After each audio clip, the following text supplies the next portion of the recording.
ಪ್ರಿಯ ವೀಕ್ಷಕರೇ, ನಾನು ನಿಮ್ಮ ಪಾರ್ವತಿ.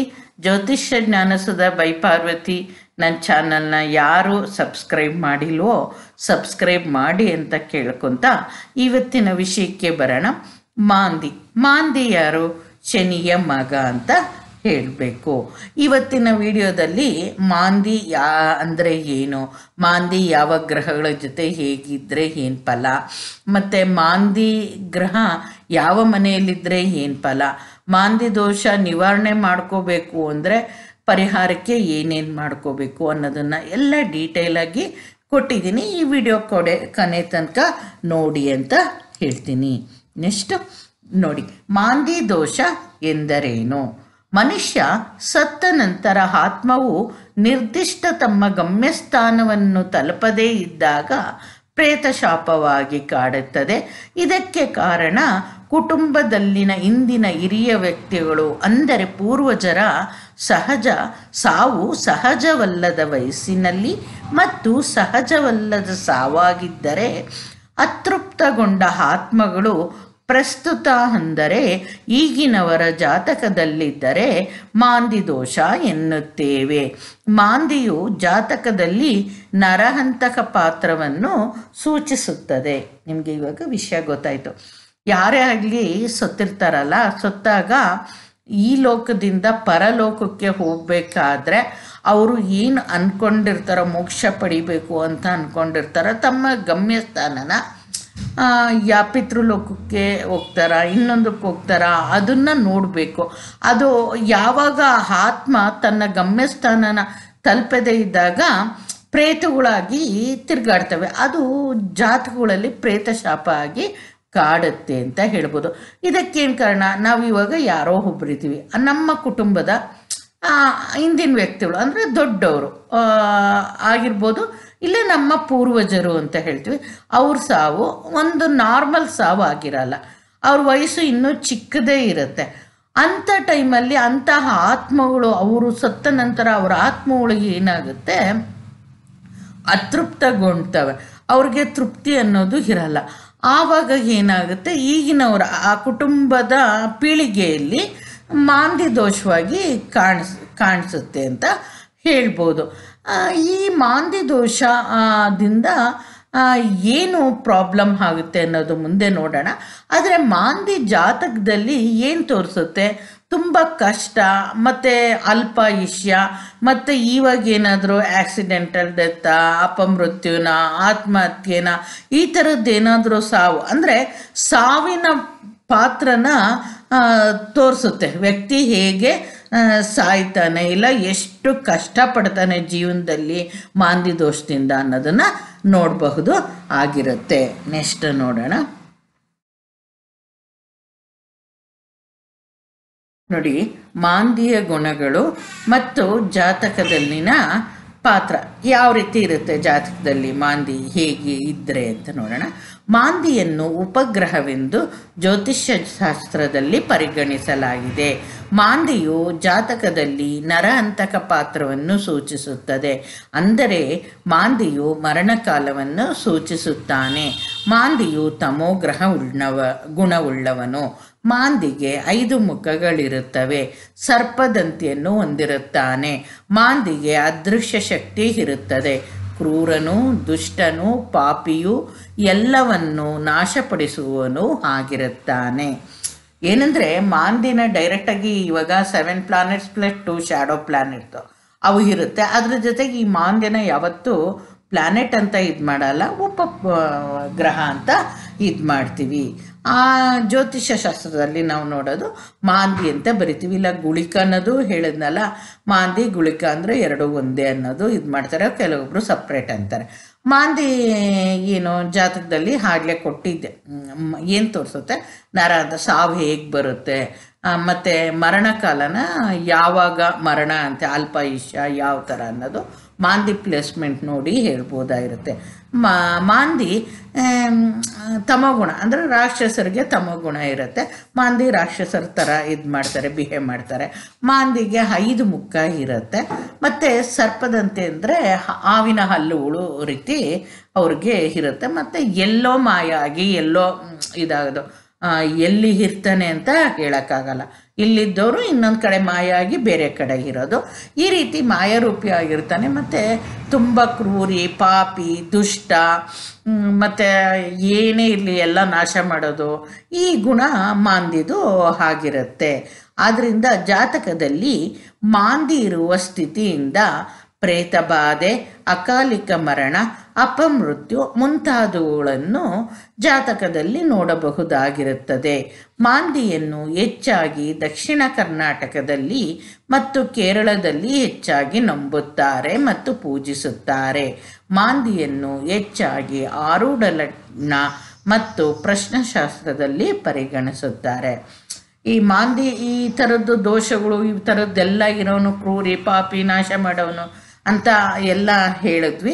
ಇವಾಗ ಮಾಂದಿ ಏನು ಸ್ಥಿತಿಯಿಂದ ಕೆಲವೊಬ್ಬರಿಗೆ ಪ್ರೇತ ಬಾಧೆ ಕಾಡ್ತಾ ಇರುತ್ತೆ, ಇದ್ದಕ್ಕಿದ್ದಂಗೆ ಸಾವುಗಳಾಗುತ್ತೆ ಕುಟುಂಬದಲ್ಲಾಗಲಿ. ಅವ್ರ ಜಾತಕದಲ್ಲಿ ಅಪಮೃತ್ಯು ದೋಷ ಇದೆಯಾ, ದುರ್ಮರಣ ಹೊಂದುತ್ತಾರ, ಆಕ್ಸಿಡೆಂಟ್ ಆಗುತ್ತಾ, ಚಿಕ್ಕ ವಯಸ್ಸಲ್ಲೇ ಇದ್ದಕ್ಕಿದ್ದಂಗೆ ಸಾಯ್ತಾರ, ಇದನ್ನೆಲ್ಲ ಮಾಂದಿ ಜಾತಕದಲ್ಲಿ ಎಲ್ಲಿದೆ ಅಂತ ನೋಡಿ ಹೇಳ್ಬೋದಾಗಿರುತ್ತೆ.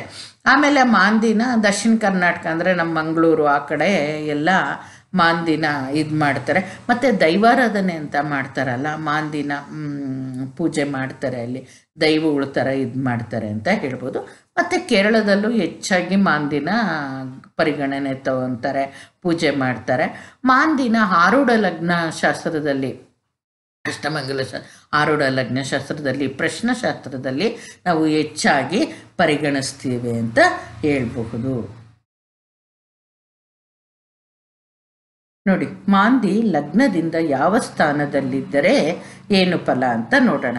ಇವಾಗ 1ನೇ ಮನೆಯಲ್ಲಿ ಅಂದರೆ ಲಗ್ನದಲ್ಲೇ ಇರ್ತಾನೆ ಅಂದ್ಕೊಳ್ಳಿ.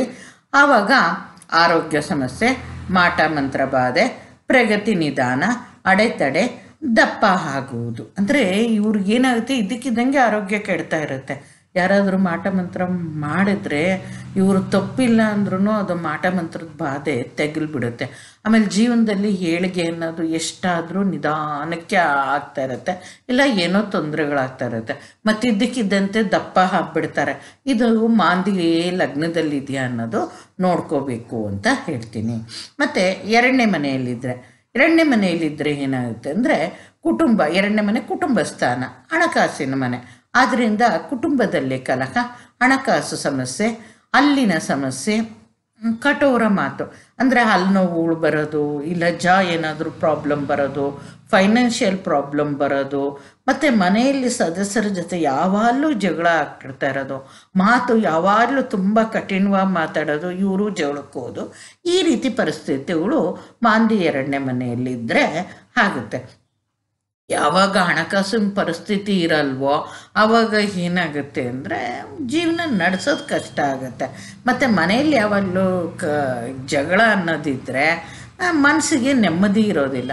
ಸೊ ನೋಡ್ಕೊಳ್ಳಿ, ನಿಮ್ಮ ಜಾತಕದಲ್ಲಿ ಮಾಂದಿ ಏನಾದರೂ ಯಾವ ಮನೆಯಲ್ಲಿದೆ ಅನ್ನೋದು ನೋಡ್ಕೊಳ್ಳಿ. ಇಲ್ಲಿ ಕೊಡ್ತಾ ಹೋಗ್ತೀನಿ.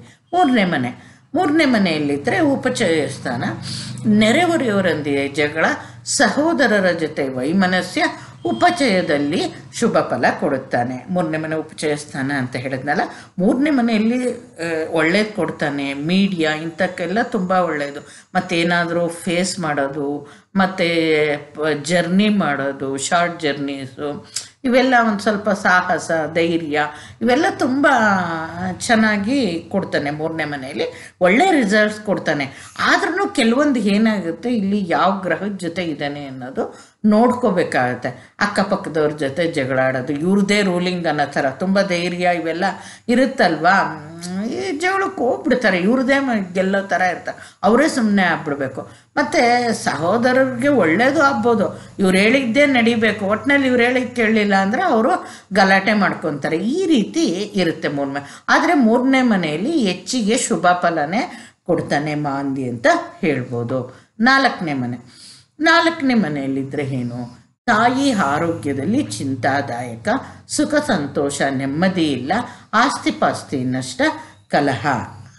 4ನೇ ಮನೆ ಅಂದರೆ ತಾಯಿನ ತೋರಿಸೋದ್ರಿಂದ ಮಾಂದಿ 4ನೇ ಮನೆಯಲ್ಲಿದ್ದರೆ ಯಾರಿಗಾದರೂ, ಮತ್ತು ಪಾಪಗ್ರಹಗಳು ಇದೆಯಾ ಅನ್ನೋದು ನೋಡ್ಕೋಬೇಕು. ಅದು ಯಾವ ರೀತಿ 4ನೇ ಮನೆ ಕೆಟ್ಟಿದೆ ಅಂತ ನೋಡಿಕೊಂಡು ಮಾಂದಿ ಜೊತೆ ಇನ್ನೇನಿದೆ ಅಂತ ನೋಡಿಕೊಂಡು ತಾಯಿ ಆಯುಸ್ಸೆಷ್ಟು ಇಲ್ಲ ತಾಯಿ ಆರೋಗ್ಯಕ್ಕೆ ಏನು ಸಮಸ್ಯೆ ಅಂತ ನೋಡ್ಕೋಬೋದಾಗುತ್ತೆ. ಈ 4ನೇ ಮನೆ ಸುಖ ಸಂತೋಷನ ತೋರಿಸುತ್ತೆ, ವೆಹಿಕಲ್ಸ್ ತೋರಿಸುತ್ತೆ, ಆಸ್ತಿನ ತೋರಿಸುತ್ತೆ. ಇವ್ಯಾವೂ ಮಾಡ್ಕೊಳಕ್ಕೆ ಆಗಲ್ಲ. ಒಂದು ವೆಹಿಕಲ್ ತೊಗೊಳಕ್ಕಾಗಲ್ಲ. ಏನಾದರೂ ದುಡ್ಡು ಕೊಡಿಟ್ಟು ಆಸ್ತಿ ಮಾಡ್ತೀನಿ ಅಂದರೆ ಆಸ್ತಿ ಮಾಡ್ಕೊಳಕ್ಕೆ ಹೋದರೆ ಏನೋ ಅಬ್ಸ್ಟಕಲ್ಸ್ ಇರುತ್ತೆ, ಇಲ್ಲ ಭೂಮಿ ಏನೋ ಇರುತ್ತೆ, ಮನೆ ಇರುತ್ತೆ, ಅದು ಜಗಳ, ಕ್ವಾರಲ್ಲು, ಕೋರ್ಟು, ಕಚೇರಿ ಈ ಥರದ್ದು ಇಂದ ಅವು ಸಿಗದೆ ಇರ್ಬೋದು. ಒಟ್ಟಿನಲ್ಲಿ ಅವ್ರಿಗೆ 4ನೇ ಮನೆಯಲ್ಲಿ ಮಾಂದಿ ಇದ್ದರೆ ನೆಮ್ಮದಿ ಅನ್ನೋದು ಇರಲ್ಲ ಅಂತ ಹೇಳ್ಬೋದು. 5ನೇ ಮನೆಯಲ್ಲಿದ್ದರೆ ಕಲಾ ಕೌಶಲ್ಯತೆ ಇಲ್ಲ, ದೈವ ಬಲ ಇಲ್ಲ, ಸಂತಾನಕ್ಕೆ ದೋಷ. ಯಾವಾಗ ಒಂದು ಮತ್ತು ಇನ್ನೊಂದು ಏನು ಹೇಳ್ತೀವಿ, ಆಸೆಗಳು, ಮನುಷ್ಯನ ಆಸೆಗಳು ಯಾವಾಗ 5ನೇ ಮನೆ ತಮ್ಮ ಆಸೆಗಳನ್ನ ಈಡೇರಿಸ್ಕೊಳಕ್ಕಾಗಲ್ಲ. ಏನೇ ಆಗಲಿ ಒಂದು ಎಕ್ಸ್ಟ್ರಾ ಕ್ಯುರಿಕ್ಯುಲರ್ ಅನ್ನೋದು ಏನೋ ಒಂದು ತಾವು ಮಾಡಿರೋ ಇದು ಯಾವ ರೀತಿ ನಾವು ಏನೋ ಅದನ್ನು ತೋರಿಸ್ಬೇಕು ಅನ್ನೋ ಅವ್ರಿಗೆ ಇದಿರಲ್ಲ, ಅವ್ರ ಕೌಶಲ್ಯ ಅನ್ನೋದು ಸ್ಕಿಲ್ ಅನ್ನೋದಿರುತ್ತಲ್ಲ, ಇದು ಇರಲ್ಲ. ಮತ್ತು ದೈವ ಬಲ ಅನ್ನೋದು 5ನೇ ಮನೆ ನಮ್ಮ ಇಷ್ಟ ದೇವರು ಅಂತ ಹೇಳ್ತೀವಿ. ಯಾವಾಗ ದೇವ ಬಲ ಇರಲ್ವೋ ಜೀವನದಲ್ಲಿ ಅದೃಷ್ಟ ಅನ್ನೋದು ಇರೋದಿಲ್ಲ ಅಂತ ಹೇಳ್ತೀವಿ. ಮತ್ತು 5ನೇ ಮನೆ ಸಂತಾನ ಆಗಿರೋದ್ರಿಂದ ಸ್ಥಾನ ಆಗಿರೋದು ಸಂತಾನಕ್ಕೆ ದೋಷ ಬರುತ್ತೆ. ಮಕ್ಕಳು ಹುಟ್ಬೋದು, ಹುಟ್ಟಿರೋ ಮಕ್ಕಳಿಗಾದರೂ ದೋಷ ಆಗ್ಬೋದು, ಇಲ್ಲ ಸಂತಾನ ಆಗದೆ ಇರ್ಬೋದು. ಅದನ್ನು ನೋಡ್ಕೋಬೇಕಾಗುತ್ತೆ ಎಷ್ಟು ದೋಷ ಇದೆ ಅಂತ. ಮತ್ತು ಮಾಂದ್ಯ 6ನೇ ಮನೆಯಲ್ಲಿದ್ದರೆ ಏನು ನೋಡೋಣ. ಸೋದರ ಮಾವನಿಗೆ ಕಷ್ಟ, ಉಳಿಕೆಯ ವಿಷಯದಲ್ಲಿ ಉಪಚಯ ಸ್ಥಾನವಾದ್ದರಿಂದ ಶುಭ ಫಲ. ಸೋದರ ಮಾವನಿಗೆ ತೊಂದರೆ ಆಗ್ಬೋದು, ಇಲ್ಲ ಇವರಿಂದ ಸೋದರ ಮಾವಂಗೋ ಇಲ್ಲ ಅವರಿಂದ ಇವ್ರಿಗೋ ಏನಾದರೂ ತೊಂದರೆ ಇರ್ಬೋದು 6ನೇ ಮನೆಯಲ್ಲಿದ್ದರೆ. ಆದರೆ ಇವಾಗ ಸಾಲ, ಸೋಲ, ಕಾಂಪಿಟೇಟಿವ್ ಎಕ್ಸಾಮ್ಸು, ಧೈರ್ಯ, ಮುನ್ನುಗ್ಗೋದು, ರೋಗ ಇಂಥ ವಿಷಯದಲ್ಲೆಲ್ಲ ಒಳ್ಳೆಯದು 6ನೇ ಮನೆಯಲ್ಲಿ ಮಾಂದಿ ಇದ್ದರೆ ಅಂತ ಹೇಳ್ಬೋದು. ಅದು ಯಾಕೆ ಅಂದರೆ ಉಪಚಯ ಸ್ಥಾನ, ಉಪಚಯ ಸ್ಥಾನದಲ್ಲಿ ಮಾಂದಿ ಶುಭ ಫಲ ಕೊಡ್ತಾನೆ ಅಂತ ಹೇಳ್ಬೋದು. ನೆಕ್ಸ್ಟ್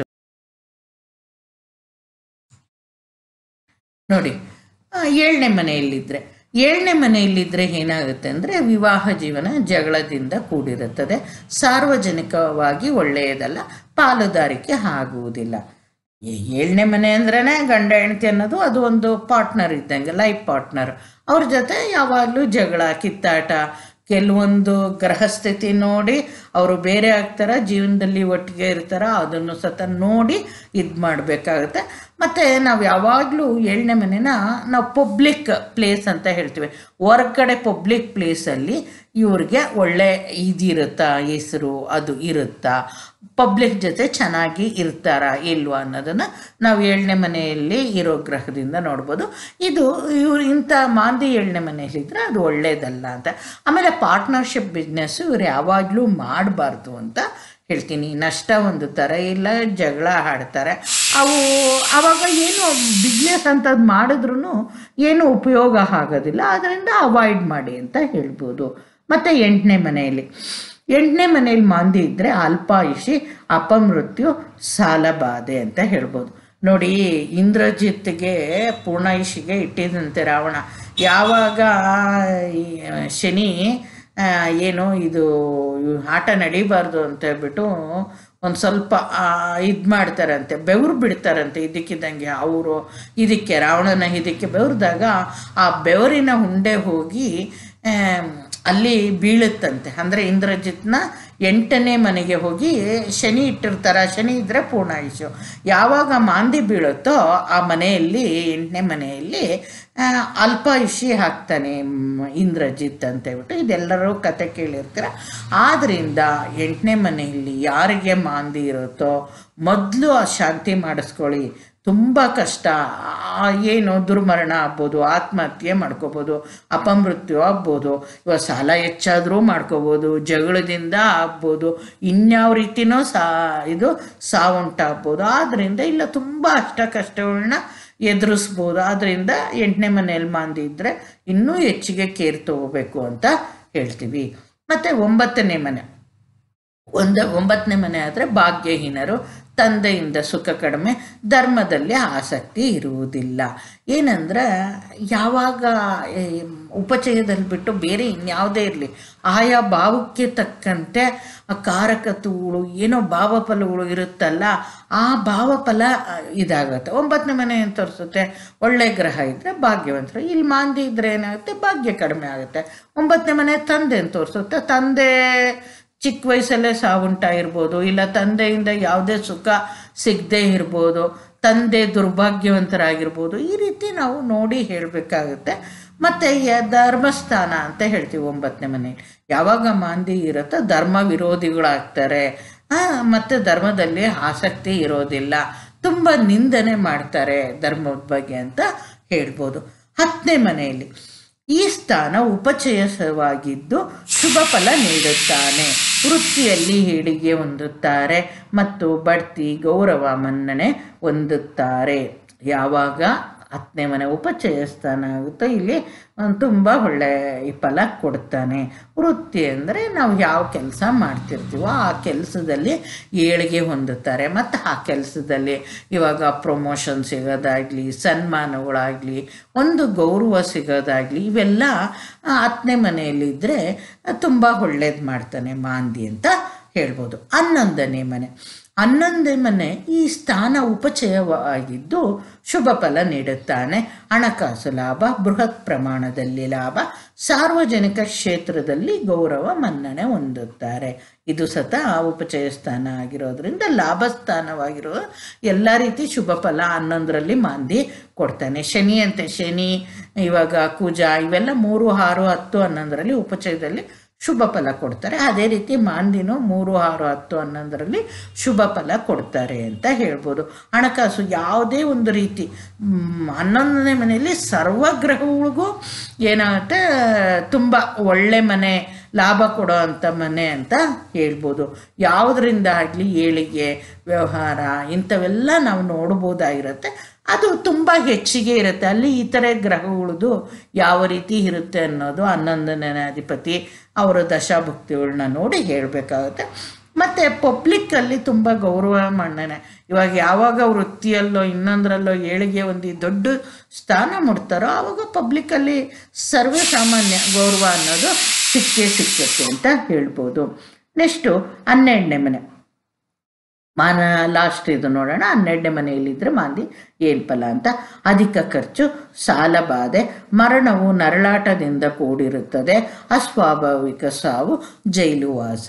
ನೋಡಿ, ಬೇರೆ ಹೇಳಿದ್ನಲ್ಲ ಇದುವರೆಗೂ ಹೇಳಿದ್ದು, ನಾವು ಯಾವುದೇ ಒಂದು ಇದನ್ನು ಹೇಳಿದ್ರು ಆ ಮನೆ ಭಾವಫಲದ ಹೇಳಿದ್ರು ಅಲ್ಲಿ ಇತರೆ ಗ್ರಹಗಳು ಯಾವ ರೀತಿ ಇದೆ ಮಾಂದಿ ಅಲ್ಲದೆ, ಮಾಂದಿಗೆ ಶುಭ ವೀಕ್ಷಣೆ ಇದೆಯಾ, ಅಶುಭ ವೀಕ್ಷಣೆ ಇದೆಯಾ, ಇವನ್ನೆಲ್ಲ ನೋಡಿಬಿಟ್ಟು ಹೇಳ್ಬೇಕಾಗುತ್ತೆ. 12ನೇ ಮನೆಯಲ್ಲಿದ್ದರೆ ಖರ್ಚು ಜಾಸ್ತಿ, ಎಷ್ಟು ಸಾಲ ಮಾಡಿದ್ರು ಮತ್ತೆ ಸಾಲ ಆಗ್ತಲೇ ಇರುತ್ತೆ.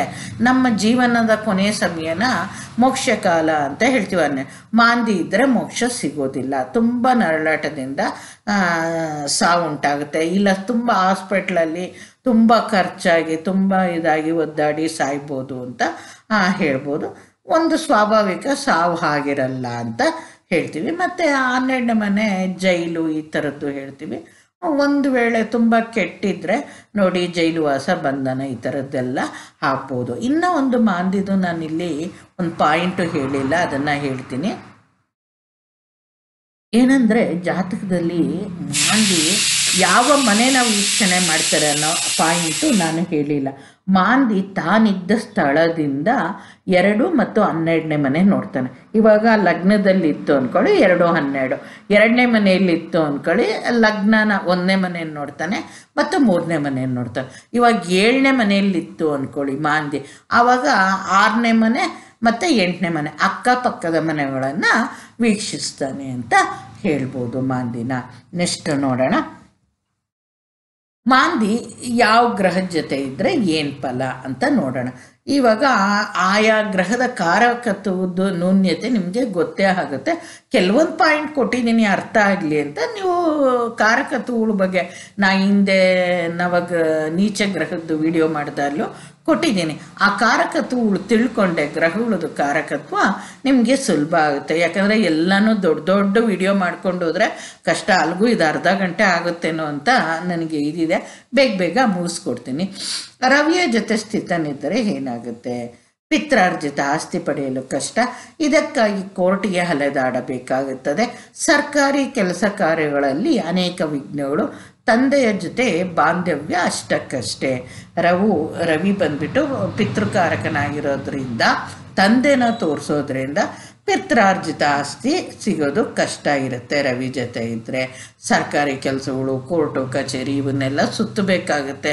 ಎಷ್ಟೇ ಇದು ಬಂದರೂ ತೊಂದರೆಗಳು ಬರ್ತಲೇ ಇರುತ್ತೆ.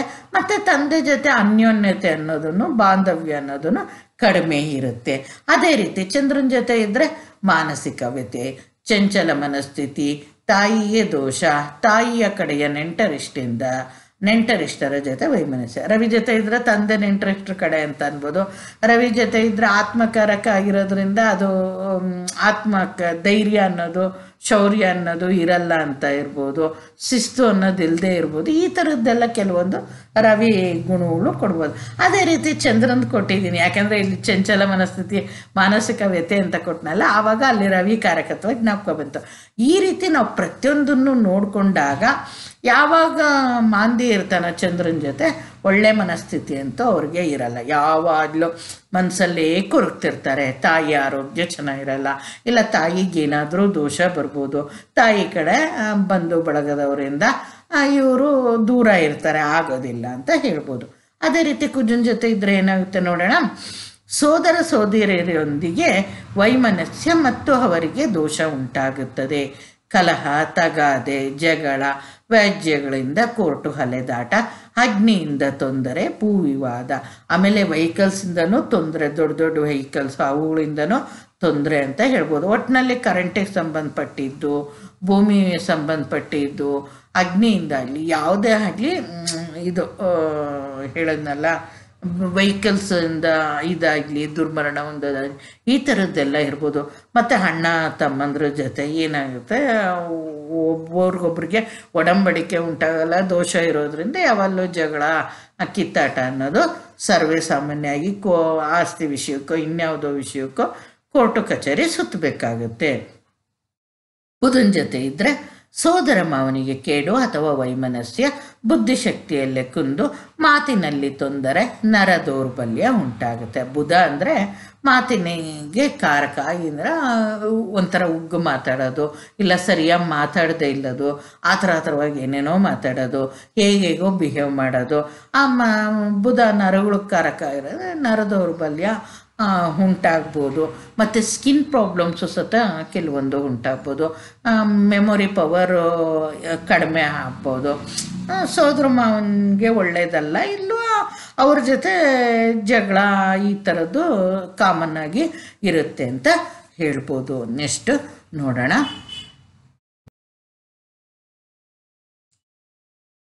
ಗುರುವಿನ ಜೊತೆ ಇದ್ದರೆ ಧರ್ಮ ವಿರೋಧಿ, ತಂದೆ ತಾಯಿ ಗುರು ಹಿರಿಯರ ಜೊತೆ ಅಸಭ್ಯ ವರ್ತನೆ, ಪೂರ್ವಿಕರು ಮಾಡಿರುವ ಋಣಾತ್ಮಕ ಫಲವನ್ನು ಅನುಭವಿಸುತ್ತಾರೆ. ಜ್ಞಾನವಂತರಲ್ಲ, ಇವರಿಗೆ ಒಳ್ಳೆಯ ಮಾರ್ಗದರ್ಶಿಗಳು ದೊರಕುವುದಿಲ್ಲ. ಯಾಕೆ? ಮಾಂದಿ ಇದ್ದಾನೆ, ಅದರಿಂದ ಇವರಿಗೆ ಗೈಡ್ ಅನ್ನೋರು ಒಬ್ಬರು, ಯಾರಾದರೂ ಬುದ್ಧಿ ಹೇಳೋರು ಕರೆಕ್ಟಾಗಿ ಇವರು ಸಿಗೋದಿಲ್ಲ. ಯಾವಾಗಲೂ ಗುರು ಅಂದರೆ ಜೊತೆ ಇದ್ದರೆ ಗುರುವಿನ ಏನು ಕ್ವಾಲಿಟೀಸ್ ಇರುತ್ತೋ ಅದನ್ನು ನಾಶ ಮಾಡುತ್ತೆ. ಧರ್ಮ ಗುರು ಫಾಲೋ ಮಾಡ್ತಾನೆ ಅಂದರೆ ಆ ಧರ್ಮ ಅಂದರೆ ಹಾಗಲ್ಲ ಅಂತ ಅಪೋಸ್ ಮಾಡೋದು, ದೊಡ್ಡವರು ಅಂದರೆ ಆಗದೆ ಇರೋದು, ತಂದೆ ತಾಯಿನ ಹೊಡಿಯೋದು, ಬೈಯೋದು, ಅವ್ರ ಜೊತೆ ಹೀನಾಯವಾಗಿ ವರ್ತಿಸೋದು, ಇವೆಲ್ಲ ಬರುತ್ತೆ. ಮತ್ತು ಇಂಥವ್ರಿಗೆ ಏನಾಗುತ್ತೆ, ಹಿಂದೆ ಹಿರಿಯರು ಮಾಡಿರುವ ಪಾಪದ ಕರ್ಮ ಇವ್ರಿಗೆ ತಗಲುತ್ತೆ ಅಂತ ಹೇಳ್ತಾರೆ. ಈ ಜನ್ಮದಲ್ಲಿ ಇವರು ಅನುಭವಿಸ್ತಾರೆ ಅಂತ ಹೇಳ್ಬೋದು. ಮತ್ತು ಈ ಜ್ಞಾನ ಅನ್ನೋದು ಸರಿಯಾದ ಜ್ಞಾನ ಇರಲ್ಲ. ಯಾವಾಗ ಜ್ಞಾನ ಇರಲ್ಲೋ ಹೇಗೇಗೋ ಹುಚ್ಚುಚ್ಚಾಗಿ ಆಡ್ತಾರೆ ಅಂತ ಹೇಳ್ಬೋದು. ನೆಕ್ಸ್ಟು ಶುಕ್ರನ ಜೊತೆ ಇದ್ದರೆ ಏನು ಫಲ? ಧರ್ಮ ಪತ್ನಿಯಿಂದ ದೋಷ, ವಿವಾಹ ಜೀವನದಲ್ಲಿ ತೊಂದರೆ ಅಥವಾ ವಿವಾಹವೇ ಆಗುವುದಿಲ್ಲ, ಸ್ತ್ರೀರೋಗ ಪೀಡಿತರು ವಾಹನ ಗೃಹಸೌಖ್ಯ ಇರುವುದಿಲ್ಲ. ನಾವು ಲೌಕಿಕ ಸೌಖ್ಯ ಸತ ಶುಕ್ರ ಚೆನ್ನಾಗಿದ್ರೆ ಅದು ಬೇಕು ಇದು ಬೇಕು, ಒಡವೆ ಬೇಕು, ವಸ್ತ್ರ ಬೇಕು, ಇಂಥವೆಲ್ಲ ಇರುತ್ತೆ. ಅದ್ದೂರಿಯಾಗಿರಬೇಕು, ಇಂಥ ಜೀವನ ಅವ್ರಿಗೆ ಸಿಗೋದಿಲ್ಲ. ಶುಕ್ರನ ಜೊತೆ ಮಾಂದಿ ಇದ್ದರೆ ಮಾಂದಿ ಮತ್ತು ಶುಕ್ರನ ಏನಾದ್ರು ಕಳತ್ರಕಾರಕ ಅಂತ ಹೇಳ್ತೀವಿ. ಆದ್ದರಿಂದ ಯಾವಾಗ ಮದುವೆನೇ ಆಗದೆ ಇರ್ಬೋದು, ಇಲ್ಲ ಮದುವೆ ಆದ್ರೂ ತುಂಬ ತೊಂದರೆ ಇರುತ್ತೆ ಮದುವೆ ಜೀವನದಲ್ಲಿ. ಮತ್ತು ಧರ್ಮಪತ್ನಿಗೆ ಏನಾದರೂ ಕಾಟ ಕೊಟ್ಟಿದ್ರೋ ಅದು ಹಿಂದಿನ ಜನ್ಮದ್ದೋ ಈ ಜನ್ಮದ್ದೋ ಗೊತ್ತಿಲ್ಲ, ಧರ್ಮಪತ್ನಿಯಿಂದ ಏನು ಮಾಡಿರ್ತಾರೋ ಅದು ದೋಷ ಉಂಟಾಗುತ್ತೆ ಅಂತ ಹೇಳ್ಬೋದು. ಮತ್ತು ಸ್ತ್ರೀ ರೋಗ ಪೀಡಿತರಾಗಿರ್ತಾರೆ, ಇವರು ಗುಹ್ಯ ಸ್ಥಾನದಲ್ಲಿ ತುಂಬ ಪ್ರಾಬ್ಲಮ್ಸು ಇರ್ಬೋದು ಅಂತ ಹೇಳ್ಬೋದು. ಮನೆ ವಾಹನ ಅನ್ನೋದು ಏನಾದರೂ ಇದ್ರೂ ಕಳ್ಕೊಳೋ ಅಂಥ ಪರಿಸ್ಥಿತಿ ಈ ರೀತಿ ಉಂಟಾಗುತ್ತೆ. ನೆಕ್ಸ್ಟು ಶನಿ ಜೊತೆ ಇದ್ದರೆ ಏನು ನೋಡೋಣ. ವಿದ್ಯೆಗೆ ತಕ್ಕ ಉದ್ಯೋಗ ಸಿಗುವುದಿಲ್ಲ, ಯಾವುದೇ ವ್ಯಾಪಾರ ವ್ಯವಹಾರದಲ್ಲಿ ಏಳಿಗೆ ಇರುವುದಿಲ್ಲ, ಜನ್ಮಾಂತರಗಳಿಂದ ಉಂಟಾಗಿರುವ ದೋಷ ಮತ್ತು ಕುಲದೇವತಾ ಪೂಜಾ ದೋಷದಿಂದ ಕಷ್ಟ ಕಾರ್ಪಣ್ಯ. ಅಂದರೆ ಇವ್ರಿಗೆ ಏನು ಅಂದರೆ ನಾವು ಕರ್ಮಕಾರಕ ಶನಿ ಅಂತ ಹೇಳ್ತೀವಿ. ನಾವು ಯಾತಕ್ಕೆ ಹೋಗ್ತೀವಿ, ಒಂದೊಳ್ಳೆ ಉದ್ಯೋಗ ಪಡೆಯೋಣ, ಒಂದು ಜ್ಞಾನ ಸಂಪಾದನೆ ಮಾಡ್ಕೊಳೋಣ ಅನ್ನೋದು ಒಂದು ವ್ಯವಹಾರ. ಇದಕ್ಕೆಲ್ಲ ಮಾಡೋದಕ್ಕೆ ವಿದ್ಯೆ ಪ್ರತಿಯೊಬ್ಬರಿಗೂ ಅತ್ಯವಶ್ಯಕ. ನಾವಿವಾಗ ಕಲ್ತಿರೋ ಉದ್ಯೋಗ ಸಿಗದೆ ಒದ್ದಾಡೋದು ಅದು ಒಂದು ಸತ ಇದೆ. ಮತ್ತು ವ್ಯಾಪಾರ ವ್ಯವಹಾರ ಮಾಡೋಕೆ ಹೋಗ್ತಾರೆ, ಅಲ್ಲೂ ಸತ ಏಳಿಗೆ ಇರಲ್ಲ ಶನಿ ಜೊತೆ ಇದ್ದರೆ. ಯಾವುದೇ ರೀತಿ ಏನೋ ಕರ್ಮ ಅಂದರೆ ನಾವು ವೃತ್ತಿ ಮಾಡಿದ್ರೆ ತೊಂದರೆ ಉಂಟಾಗುತ್ತೆ. ಇದಕ್ಕೆ ಕಾರಣ ಎಷ್ಟೋ ಜನ್ಮಗಳಿಂದ ಉಂಟಾಗಿರೋ ದೋಷ ಅಂತ ಹೇಳ್ಬೋದು. ಮತ್ತು ಕುಲದೇವ್ರನ್ನ ಎಷ್ಟೋ ಜನ್ಮಗಳಿಂದ ಅವರು ಪೂಜೆ ಮಾಡ್ಕೊಂಡು ಬಂದಿರಲ್ಲ. ಆ ದೋಷದಿಂದ ಈಗ ಏನಾಗುತ್ತೆ, ಜೀವನ ಫುಲ್ಲು ತುಂಬ ಕಷ್ಟ ಕಾರ್ಪಣ್ಯದಿಂದ ಕೂಡಿರುತ್ತೆ. ಮಾಂದಿ ಶನಿ ಮಗ್ನೆ ಆದ್ರೂ ಶನಿ ಜೊತೆ ಮಾಂದಿ ಇದ್ದರೆ ತುಂಬ ಕೆಟ್ಟದಾಗಿ ಇರುತ್ತೆ ಜೀವನ ಅಂತ ಹೇಳ್ಬೋದು. ನೆಕ್ಸ್ಟ್ ರಾಹುವಿನ ಜೊತೆ ಇದ್ದರೆ ಏನಾಗುತ್ತೆ, ಮಾತಾಮಹ ಅಂದರೆ ತಾಯಿ ಕಡೆಯವರು. ಮಾತಾಮಹ ಕಡೆಯವರಿಂದ ಬಂದಂತಕ ಋಣಾತ್ಮಕ ಕರ್ಮಗಳ ಫಲವಾಗಿ ಕಾಲ್ಪನಿಕ ದೋಷದ ಭ್ರಮೆಯಲ್ಲಿ ಜೀವನ ಹಾಳಿ ಮಾಡಿಕೊಳ್ಳುತ್ತಾರೆ. ಇವರಿಗೆ ವಿಷಜಂತುಗಳಿಂದ ಮತ್ತು ವಿಷದಿಂದ ತೊಂದರೆ ಇರುತ್ತದೆ. ಕೆಲವೊಂದು ಸತಿ ರಾಹು ಜಾತಕದಲ್ಲಿ ಚೆನ್ನಾಗಿದ್ರೂ ಏನೇ ಇದ್ರೂ ತಾಯಿ ಕಡೆಯವರಿಂದ ಬಂದಂತಹ ಪಾಪದ ಕರ್ಮ ಯಾವ ರೀತಿ ಇದಾಗುತ್ತೆ, ಅದರದೇ ಏನೋ ಒಂದು ಭ್ರಮೆಯಲ್ಲಿ ಇದ್ಬಿಡೋದು, ಹಂಗಾಗುತ್ತೆ ಹಿಂಗಾಗುತ್ತೆ ಅಂತ ಆ ಭ್ರಮೆಯಲ್ಲಿ ಇದ್ಕೊಂಡು ಏನು ಕಷ್ಟಪಡದೆ ಅದು ಕರ್ಮನೇ ಆ ರೀತಿ ಇರುತ್ತೆ.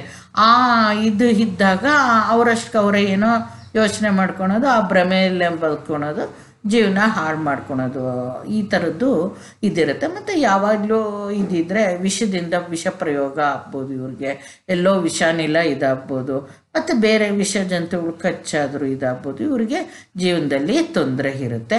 ರಾಹುವಿನ ಜೊತೆ ಮಾಂದಿ ಇರೋದಲ್ಲದೆ ಬೇರೆ ಇನ್ನೇನಾದರೂ ಶುಭದ್ದು ತೋರಿಸುತ್ತಾ ಅನ್ನೋದನ್ನು, ಎಷ್ಟನೇ ಮನೆಯಲ್ಲಿದೆ ಅನ್ನೋದನ್ನು ಸತ, ಎಷ್ಟು ಡಿಗ್ರಿ ಅಂತರದಲ್ಲಿದೆ ಅನ್ನೋದನ್ನು ಸತ ನೋಡಿಕೊಂಡು ನಾವು ಡಿಸಿಷನ್ ತಗೋಬೇಕಾಗುತ್ತೆ. ಅದಕ್ಕೆ ಒಳ್ಳೆ ಜ್ಯೋತಿಷಿ ಬೇಕು.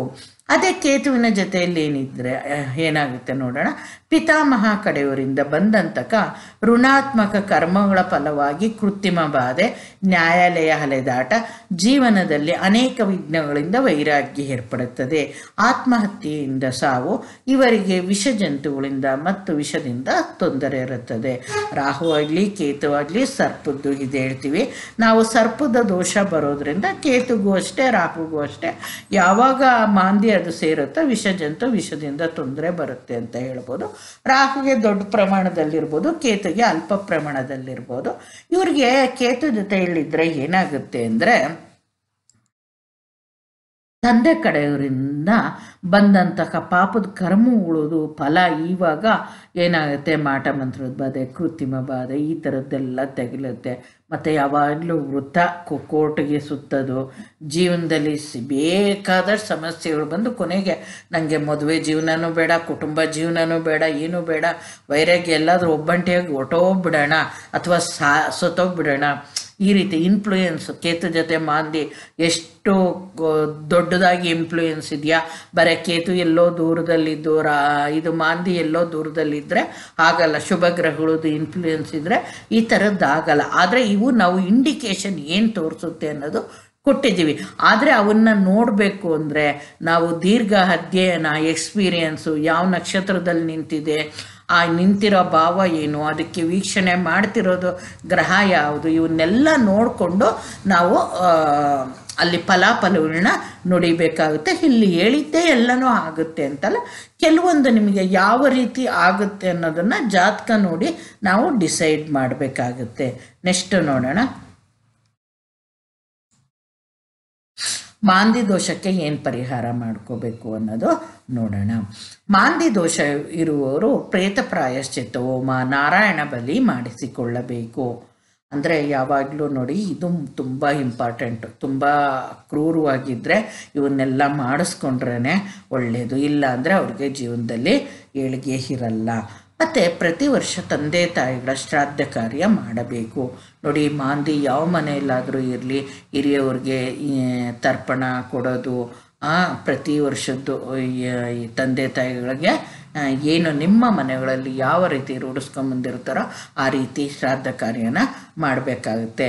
ಮತ್ತು ಅಮಾವಾಸ್ಯೆ ಮತ್ತು ಸಂಕ್ರಮಣದಂದು ಹಿರಿಯರಿಗೆ ಪಿತೃತರ್ಪಣ ಕೊಡಬೇಕು. ಕೊಟ್ಟರೆ ಇದು ತುಂಬ ಒಳ್ಳೆಯದು. ಎಲ್ರಿಗೂ ಆಗಲ್ಲ, ಆಚರಣೆಯಲ್ಲಿ ಇಟ್ಕೊಂಡಿರೋರು ಖಂಡಿತ ಮಾಡಿ, ತುಂಬ ದೋಷ ಇರೋರು ಮಾಡಿದರೆ ಒಳ್ಳೆಯದು ಅಂತ ಹೇಳ್ತೀನಿ.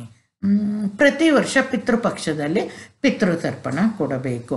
ಇವಾಗ ನೋಡಿ, ತಂದೆ ತಾಯಿಗಳದು ಪ್ರತಿ ವರ್ಷ ಶ್ರಾದ್ದ ಕಾರ್ಯ ಮಾಡೋದಿಲ್ಲ ಅಂದ್ಕೊಳ್ಳಿ, ಅಟ್ಲೀಸ್ಟ್ ಪಿತೃಪಕ್ಷದಲ್ಲಿ ಕುಟುಂಬದಲ್ಲಿ ಹಿರಿಯವರಿಗೆಲ್ಲ ಸೇರಿಸಿ ಪಿತೃತರ್ಪಣ ಕೊಟ್ಟು ಅವರ ಆಶೀರ್ವಾದ ಪಡಿಬೇಕು. ಆವಾಗ ಏನಾಗುತ್ತೆ, ಪಿತೃಗಳು ತೃಪ್ತಿಯಾಗಿ ಆಶೀರ್ವಾದ ಮಾಡ್ತಾರೆ.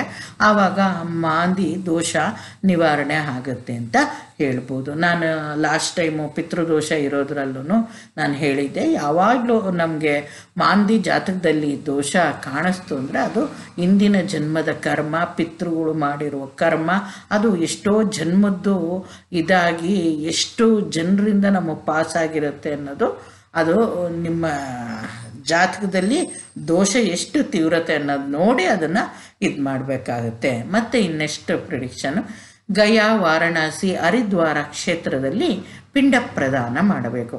ಆ ಕ್ಷೇತ್ರಗಳಿಗೆ ಹೋಗ್ಬಿಟ್ಟು ನಮ್ಮ ಹಿಂದೂ ಪದ್ಧತಿಯಂತೆ ಅಲ್ಲಿ ನಾವು ಪುಣ್ಯಕ್ಷೇತ್ರ, ಅಲ್ಲಿ ಪಿಂಡ ಪ್ರದಾನ ಮಾಡಿದ್ರೆ ಪಿತೃಗಳಿಗೆ, ಯಾವುದು ಅತೃಪ್ತ ಆತ್ಮಗಳಿಗೆ ಯಾರೇ ಇರಲಿ ಅವ್ರಿಗೆ ನಾವು ಮೋಕ್ಷ ಕೊಡಿಸೋ ಇದನ್ನು ನಾವು ಪಿಂಡ ಪ್ರದಾನ ಮಾಡೋದ್ರಿಂದ ಅವರು ಸಂತೃಪ್ತಿಗೊಂಡು ನಮಗೆ ಆಶೀರ್ವಾದ ಮಾಡ್ತಾರೆ ಅಂತ ಹೇಳ್ಬೋದು. ಮತ್ತು ಬಡವರಿಗೆ, ನಿರ್ಗತಿಕರಿಗೆ, ವಯಸ್ಸಾದವರಿಗೆ ಸಹಾಯ ಮಾಡಬೇಕು. ಯಾವಾಗಲೂ ನಮಗೆ ಅಷ್ಟು ದೂರ ಹೋಗೋಕ್ಕಾಗಲ್ಲ, ಮಾಡೋಕ್ಕಾಗಲ್ಲ, ನಮಗಷ್ಟೆಲ್ಲ ಹಣಕಾಸಿನ ಶಕ್ತಿ ಇಲ್ಲ, ನಮ್ಮ ಕೈಯಲ್ಲಿ ಶಕ್ತಿ ಇಲ್ಲ ಅಂದರೆ ನಮಗೆ ಇವಾಗ ಎಲ್ಲೋ ಒಂದು 100 ರೂಪಾಯಿ ಇದೆ ಅಂದರೂ ಒಂದು 50 ರೂಪಾಯಿ ಯಾರಿಗಾದ್ರೂ ಸಹಾಯ ಮಾಡೋ ಶಕ್ತಿ ಇದ್ದೇ ಇರುತ್ತೆ. ಒಂದು ಊಟ ಕೊಡೋದು, ಏನೋ ಅವ್ರ ಕೈಲಿಗೆ, ಇಲ್ಲ ಅವ್ರಿಗೆ ದುಡ್ಡು ಕೊಡೋಕ್ಕಿಂತ ಹೆಚ್ಚಾಗಿ ಊಟ ಕೊಡಿ, ಇಲ್ಲ ಏನಾದರೂ ಅವ್ರಿಗೆ ಒದ್ಕೊಳೋದಕ್ಕೆ ಕೊಡಿ, ಇನ್ನೇನಾದರೂ ಚಪ್ಪಲಿ ಇಲ್ಲದೆ ಇರೋರು ಚಪ್ಪಲಿ ಕೊಡಿ. ಈ ಥರ ಅವ್ರಿಗೆ ಏನು ಬೇಕೋ ಅನ್ನೋದು ನೋಡಿಕೊಂಡು ನಿಮ್ಮ ಕೈಲಾದಷ್ಟು ಒಬ್ರಿಗೋ ಇಬ್ರಿಗೋ ಸಹಾಯ ಮಾಡಿ ಅಂತ ಹೇಳ್ತೀವಿ. ಮತ್ತು ತಿಲದಾನ ಮಾಡಬೇಕು, ಕಾಗೆಗಳಿಗೆ ಆಹಾರ ನೀಡಬೇಕು. ಯಾವಾಗ ಎಳ್ಳು ದಾನ ಮಾಡಿದಷ್ಟು ಏನಾಗುತ್ತೆ ದೋಷ. ಮತ್ತು ಎಳ್ಳಿನ ಹೋಮ, ತಿಲ ಹೋಮನೂ ಮಾಡಿಸ್ಕೊಂಡ್ರೆ ಮಾಂದಿ ದೋಷ ನಿವಾರಣೆ ಆಗುತ್ತೆ ಅಂತ ಹೇಳ್ತಾರೆ. ಮತ್ತು ನಾವು ಆಹಾರ ಕೊಟ್ಟಾಗ ಕಾಗೆಗಳಿಗೆ ಏನು ಮಾಡಬೇಕು ಅಂದರೆ ಅನ್ನಕ್ಕೆ ಒಂದು ಸ್ವಲ್ಪ ತುಪ್ಪ, ಅನ್ನ, ಎಳ್ಳು, ಕಪ್ಪೆಳ್ಳು ಹಾಕ್ಬಿಟ್ಟು ಒಂದು 8 ಉಂಡೆ ಆದರೂ ಮಾಡಿ ನಾವು ಅಲ್ಲಿ ಇಟ್ಟರೆ ಕಾಗೆಗಳು ಜೊತೆ ಒಂದು ಸ್ವಲ್ಪ ನೀರಿಡಿ, ಸಣ್ಣ ಸಣ್ಣ ಉಂಡೆ ಮಾಡಿ ಇಡಿ, ಅವು ಒಂದು ಉಂಡೆ ಹಂಗೆ ಕಚ್ಕೊಂಡು ಹೋಗ್ಬಿಡ್ಬೋದು. ಆ ರೀತಿ ನೀವು ಮಾಡಿಟ್ರೆ ಅದು ಏನಾಗುತ್ತೆ, ಮಾಂದಿ ದೋಷಕ್ಕೆ ಪರಿಹಾರ ಸಿಕ್ಕಂಗಾಗುತ್ತೆ ಅಂತ ಹೇಳ್ಬೋದು. ಈ ರೀತಿ ಎಲ್ಲ ಪರಿಹಾರ ಮಾಡ್ಕೊಳ್ಳಿ ಅಂತ ಹೇಳ್ತೀವಿ. ಮತ್ತು ಕೈಲಾಗೋರು ಈ ಪ್ರೇತ ಪ್ರಾಯಶ್ಚಿತ್ತ ಹೋಮ, ನಾರಾಯಣ ಬಲಿ ಏನು ಹೇಳಿರ್ತಾರೆ ಇಂಥವನ್ನ ನಿಮ್ಮ ಜಾತಕಗಳಲ್ಲಿ ನೋಡಿ ಹೇಳಿರ್ತಾರೆ, ದೋಷ ಇದೆ ಮಾಡಿಸ್ಕೊಳ್ಳಿ, ಮಾಂದಿ ದೋಷ ಪರಿಹಾರ ಮಾಡ್ಕೊಳ್ಳಿ ಅಂತ, ಖಂಡಿತ ಮಾಡಿಸ್ಕೊಳ್ಳಿ ಅಂತ ಹೇಳ್ತೀನಿ. ನೆಕ್ಸ್ಟು ತಮಿಳುನಾಡಿನ ಅರಕೋಣಂ ಜಿಲ್ಲೆಯಲ್ಲಿರುವ ಶ್ರೀ ಮಾಂದೀಶ್ವರ ದೇವಸ್ಥಾನಕ್ಕೆ ಭೇಟಿ ಕೊಡಿ ಅಂತ ಹೇಳಿದ್ದೀನಿ. ತಮಿಳ್ನಾಡಲ್ಲಿ ನವಗ್ರಹ ದೇವಸ್ಥಾನಗಳು, ಎಲ್ಲ ಥರ ದೇವಸ್ಥಾನಗಳು ಅಲ್ಲಿ ತುಂಬ ಚೆನ್ನಾಗಿ ಕಟ್ಟಿದ್ದಾರೆ. ನೀವು ಮಾಂದಿ ದೇವಸ್ಥಾನನೂ ಹೋಗಬೇಕು ಅಂದರೆ ಅಲ್ಲಿ ಅರಕೋಣಂ ಜಿಲ್ಲೆಯಲ್ಲಿ ಇದೆ ಅಂತ ಹೇಳ್ಬೋದು. ಅಲ್ಲೂ ಸತ ಭೇಟಿ ಕೊಟ್ಟು ಶಾಂತಿ ಏನು ಬೇಕೋ ಅಲ್ಲಿ ಏನು ಮಾಡಿಕೊಡ್ತಾರೋ ಅದನ್ನು ಮಾಡಿಸ್ಕೊಳ್ಳಿ ಅಂತ ಹೇಳ್ತೀನಿ. ಮತ್ತು ನಮ್ಮ ದರ್ಶನ ದೈವಾರಾಧನೆ, ದೈವ ಪೂಜೆಗಳು ಅಲ್ಲೂ ಸತ ಇದ್ದಾವೆ. ಅಲ್ಲಿ ಸತ ನಡ್ಕೊಳೋರು ಇರ್ತಾರೆ. ಅವು ಏನಾದರೂ ನಿಮಗೆ ಗೊತ್ತಿದ್ರೆ ಅಂಥ ಕ್ಷೇತ್ರಗಳಿಗೆ ಹೋಗಿ ಅಲ್ಲಿ ಭೇಟಿ ಕೊಟ್ಟು ಪರಿಹಾರ ಮಾಡ್ಕೊಳ್ಳಿ ಅಂತ ಹೇಳ್ತೀನಿ. ಈ ಪಿತೃದೋಷದ ಟೈಮಲ್ಲಿ ಯಾರು ತಿಳ್ಕೊಂಡಿರ್ತೀರೋ ಈ ಟೈಮೊಳಗೆ ನಾನು ಅಲ್ಗೂ ಅಪ್ಲೋಡ್ ಮಾಡೋದು ನಿಧಾನನೇ ಆಯಿತು. ಮಹಾಲಯ ಅಮಾವಾಸ್ಯೆ ಒಳಗಡೆ ಯಾರಾದರೂ ನನ್ನ ವಿಡಿಯೋ ನೋಡಿ ದೋಷ ಹೆಚ್ಚಿಗೆ ಇರೋರು ಖಂಡಿತ ಹೋಗಿ ಈ ಟೈಮಲ್ಲಿ ಮಾಡಿಸ್ಕೊಳ್ಳಿ, ದೋಷ ಪರಿಹಾರ ಮಾಡಿಸ್ಕೊಳ್ಳಿ. ತುಂಬ ಶ್ರೇಷ್ಠವಾದ ಕಾಲ ಇದು ಅಂತ ಹೇಳ್ತೀನಿ.